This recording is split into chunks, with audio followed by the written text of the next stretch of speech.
Welcome back to the Inner Altar. I am so blessed and filled with so much gratitude for those that have been listening and really diving in with me these past few weeks. I truly, truly thank all of you. So, today's episode feels incredibly vulnerable, as along with all the rest of the episodes. But this one is a little bit more vulnerable. And honestly, I've gone back and forth about recording it.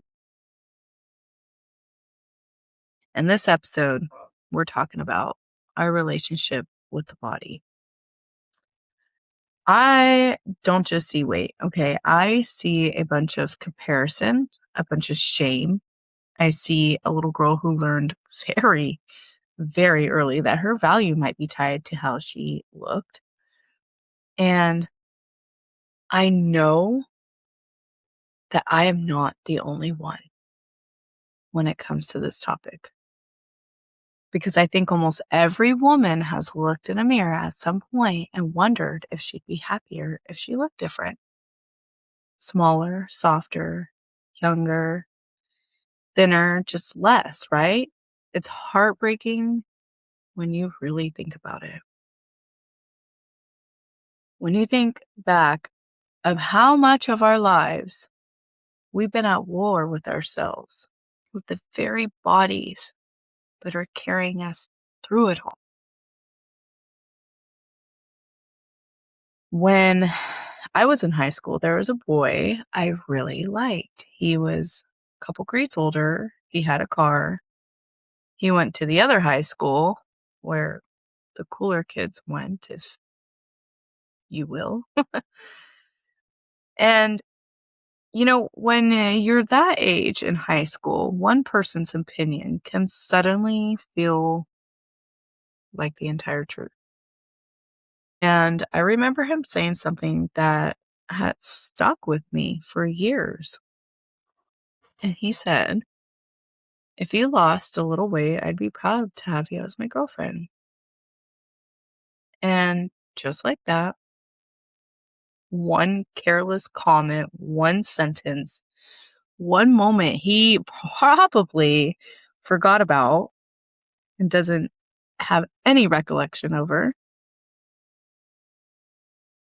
that shattered my entire confidence and self-value to myself. And even though he might have forgotten that, I didn't. My body remembered and my heart remembered. And from that moment on, I started believing that love had conditions. So I did what many young girls do, and I started chasing smaller. I wanted smaller clothes, smaller numbers, smaller portions, smaller everything, right? And for a period in high school, that pursuit became dangerous. It became bulimia. It became a cycle of shame, a cycle of trying to control something when everything else felt out of control. It definitely was a cycle that I carried silently because eating disorders don't always look the way people imagine. Sometimes they're hidden behind smiles. They are behind good grades, busy schedules, normal conversations. Sometimes the person that's struggling behind it all looks completely fine. Sometimes they start looking really good, but inside, they're at war with themselves. So when I look back at it now and I try to tap into that girl, I don't necessarily see a girl that was obsessed with being skinny. It was more so a girl that was just desperate to feel worthy. And those are two very different things. I wish I could go back and hug that teenage girl. I'd tell her, one day you're going to have daughters. And I promise you, you will never look at them and wish they took up less space. You'll look at them and think they're perfect exactly the way they are. My relationship with my body has been very complicated for almost 20 years. For most of my life, actually, I was never a thin child. I was always a chunky girl. I had some of the biggest boobs in 6th grade, which was very daunting because, of course, the boys stared, which also didn't make me feel very good. That was weird. My entire life, I have constantly battled with the relationship I have with my body. Now, there have been seasons where I loved her and seasons where I ignored her, I punished her, I thanked her. I've been over 220 pounds. Okay, I've lost 70 of that.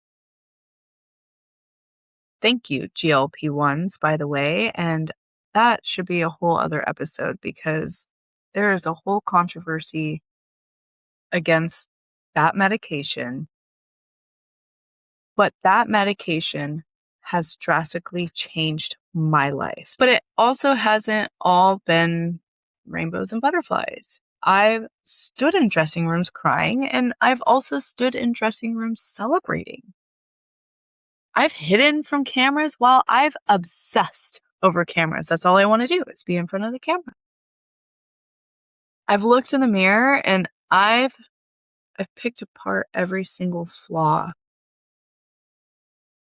But I've also looked in the mirror and whispered, thank you. Mirror has reflected 1,000 different versions of me, and every single one thought she'd finally be happy if she just changed. But that's not the truth.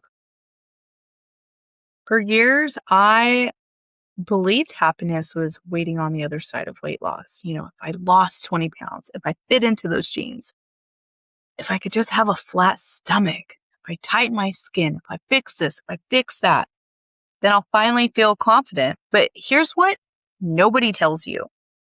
You can lose the weight and you can still carry all that shame. You can change your body and still hate your fucking self. Because confidence was never hiding in your genes at all. Confidence comes from the relationship that you have with yourself. The self-love that you carry within yourself. I remember reaching one of my goal weights, and it's almost like I thought fireworks would go off. I thought suddenly I'm going to love every single thing about myself. I thought the voice in my head would finally disappear. But instead, the goalpost, it just moved. Now it was loose skin. Now it was my arms. Now it was, I want surgery. Now it was something else. And I realized something terrifying. If I didn't heal my mind, no body would ever be enough. Let me say that again. If I didn't heal my mind, no body would ever be enough. In today's day and age, our culture profits from our insecurity. Think about it. Every day, we're told to become younger, to look younger with the Botox, the this, the that, the smaller, the more toned, more symmetrical, more beautiful. There's always another product.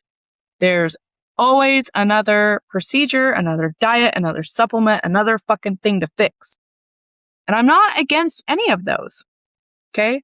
I would love to get a mommy makeover and finally, for once in my life, know what it's like to have a flat stomach.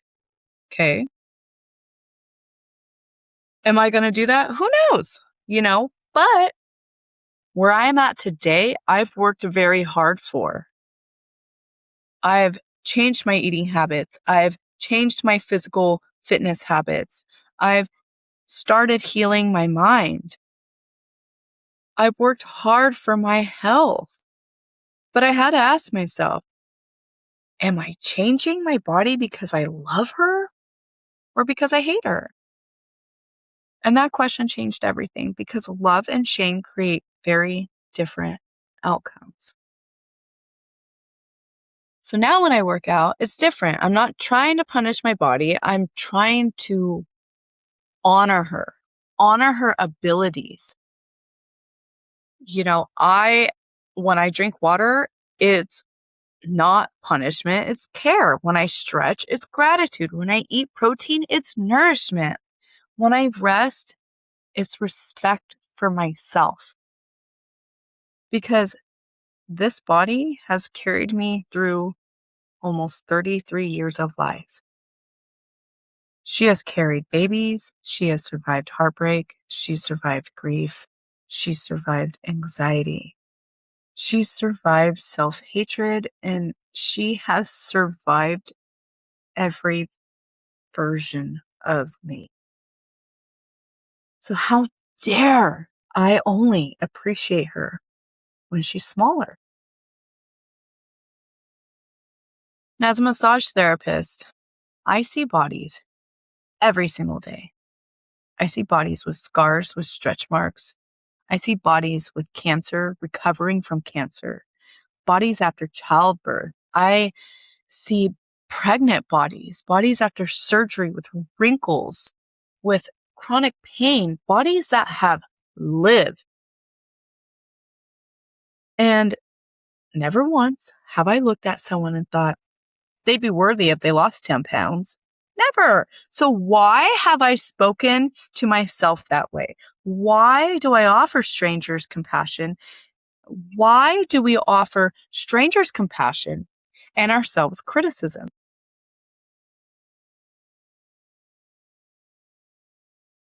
It's a cycle that needs to stop. The self-love needs to be vital and important for our well-being to heal our minds.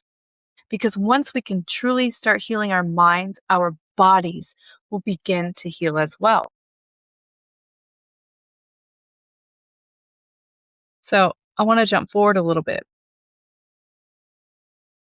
When I became a mother and everything shifted, because now I have 2 little girls watching me, watching how I look at myself in the mirror and watching how I talk about my body, whether I criticize myself or not. Okay. They're watching whether I celebrate food or fear it. All right. They're watching it.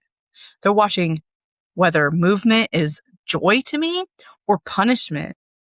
They are watching and they're learning womanhood by watching me. And I refuse to hand them the shame I inherited. I want them to know that their bodies are homes. They're not projects.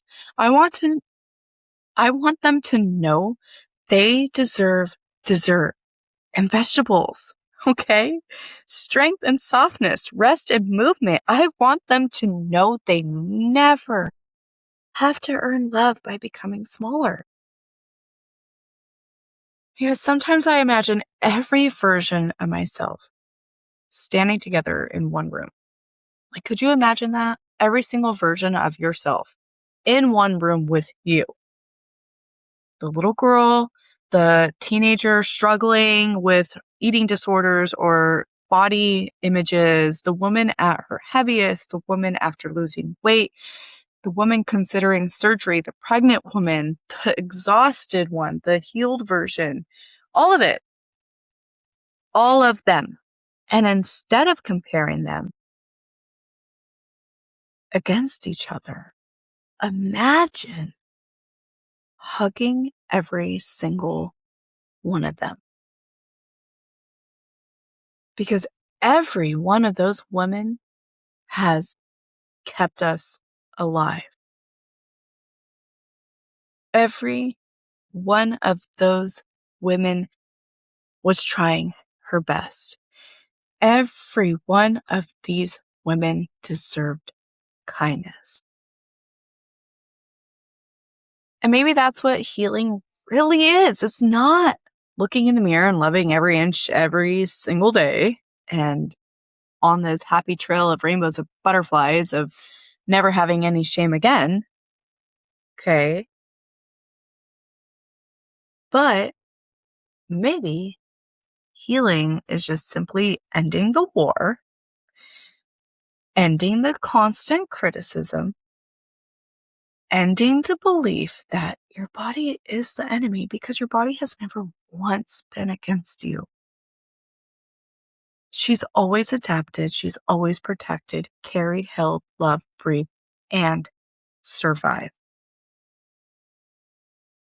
She has been your home through every season.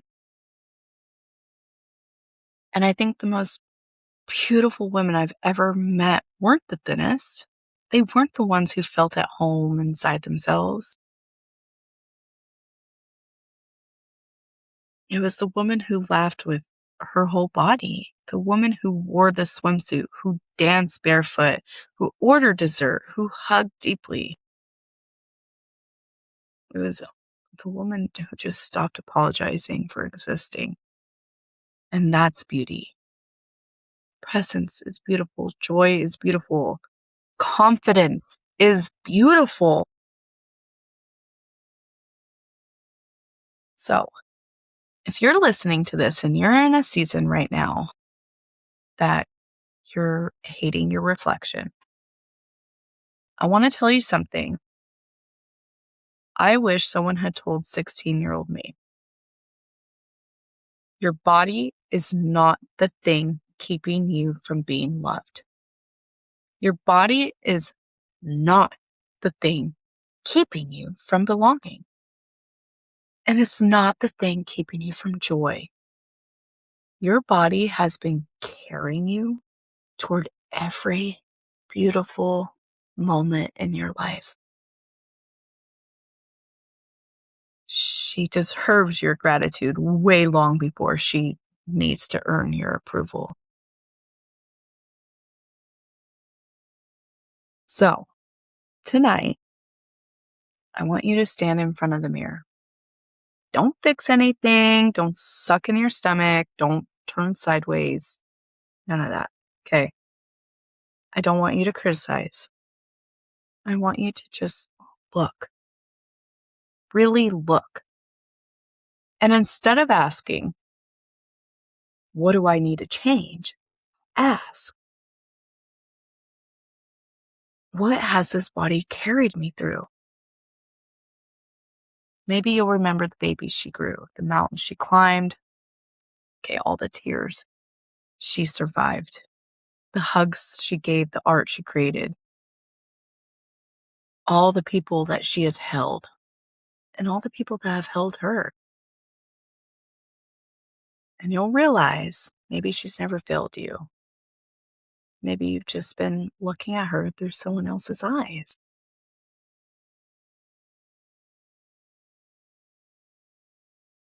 So take a deep breath, relax your shoulders, place your hand over your heart and whisper, thank you for carrying me. Because healing isn't finally loving yourself after you become someone else. Healing is learning to love yourself while you're still becoming. So welcome back to your body and back to your truth and back to your inner altar. I'll see you in the next episode.